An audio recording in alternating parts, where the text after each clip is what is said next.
नूरपुर रियासत के एक छोटे से गांव में रहमत अली नाम का एक सादा, मेहनती और ईमानदार किसान अपनी बीवी जैनब के साथ खेत में बैठा था। रहमत अली ने मुस्कुराकर कहा। देखना, इस साल हमारी फसल बहुत अच्छी होगी। जैनब ने जवाब दिया। हाँ, क्योंकि इसमें तुम्हारी मेहनत के साथ मेरा पसीना भी शामिल है। कुछ देर बाद दोनों घर लौट आए। जैनब ने कहा, मैं तुम्हें एक बात बताना भूल गई, घर में लकड़ियां खत्म हो गई हैं। रहमत अली ने इत्मीनान से कहा। फिक्र न करो, कल सुबह जंगल जाकर ले आऊंगा। अगली सुबह रहमत अली जंगल गया। जैसे ही वो दरख्त काटने लगा, उसकी नजर झाड़ियों में एक जख्मी बंदर पर पड़ी। अरे बेचारे को किसने जख्मी कर दिया? उसने अफसोस से कहा।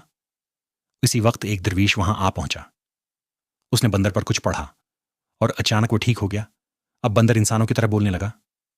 उसने कहा, एक शेर ने मुझ पर हमला किया था, इसी में जख्मी हो गया। रहमत अली हैरान रह गया, लेकिन उसने बंदर को अपने साथ घर ले आया और उसका नाम रखा मिठू मिठू। जल्द ही घर का हिस्सा बन गया। वो जैनब के कामों में हाथ बटाता और रहमत अली के साथ खेत में भी काम करने लगा। कुछ ही दिनों में वो एक बेहतरीन मददगार बन गया। लेकिन गांव के जालिम वडीरे चौधरी सुल्तान को जब यह खबर मिली तो इसके दिल में लालच पैदा हो गया। वो बोला, इस बंदर से तो पैसे कमाए जा सकते हैं और रहमत अली की जमीन भी मुझे चाहिए। उधर जैनब शदीद बीमार हो गई। रहमत अली ने सारी जमा पूंजी उसके इलाज पर लगा दी, मगर वो ठीक ना हुई। मजबूर होकर वो अपने अमीर भाइयों के पास गया, मगर दोनों ने मदद करने से इनकार कर दिया। आखिरकार वो वडीरे के पास गया, जिसने जालमाना शर्त रखी। जमीन गिरवी रखो, तभी कर्ज मिलेगा। रहमत अली परेशान हो गया, मगर मिठ्ठू उसे वहां से ले आया। इसी रात मिठ्ठू जंगल गया और इसी दरवीश को ढूंढ निकाला। दरवीश ने उसे एक जड़ी बूटी और कुछ जादवी बीज दिए। मिठ्ठू ने आकर जैनब को जड़ी बूटी दी और वो फौरन सेहतयाब हो गई। फिर उन्होंने वो बीज खेत में बो दिए।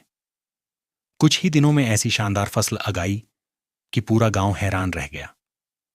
रहमत अली अमीर हो गया, मगर उसने अपना वादा निभाया और गांव वालों के कर्जे अदा करने लगा।